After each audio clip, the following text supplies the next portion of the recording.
The Sea Stinger number 3 slip tip is one of my favorites that I've shot quite a few fish on. I actually really enjoy the slip tip. It actually has the ability to detach the tip entirely away from the assembly, which is good and bad. It definitely has its ups and downs.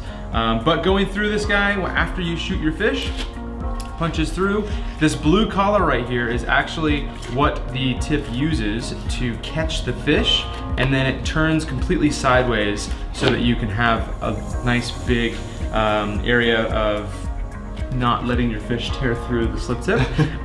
You gotta be careful with cable, right? Especially thin cable, as if you let the fish just kind of sit on the slip tip, if he starts going crazy, he's definitely gonna saw through his own body, right? So you gotta make sure that you get that fish to your person pretty quickly. Brutal.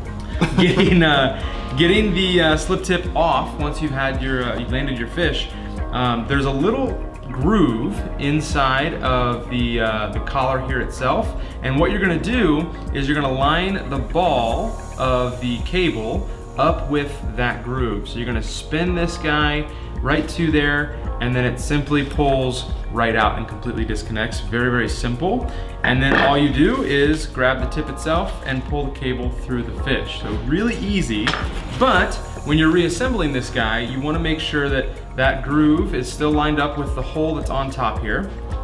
And you simply push that cable back through that hole. And extremely important, you gotta make sure that you twist that groove away from the hole. If you don't, you're just gonna be poking holes in fish, right? So after you get that squared away, Once.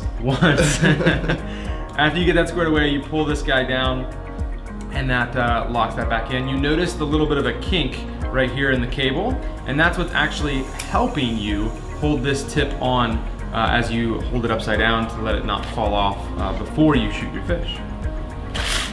That is the Sea Stinger slip tip.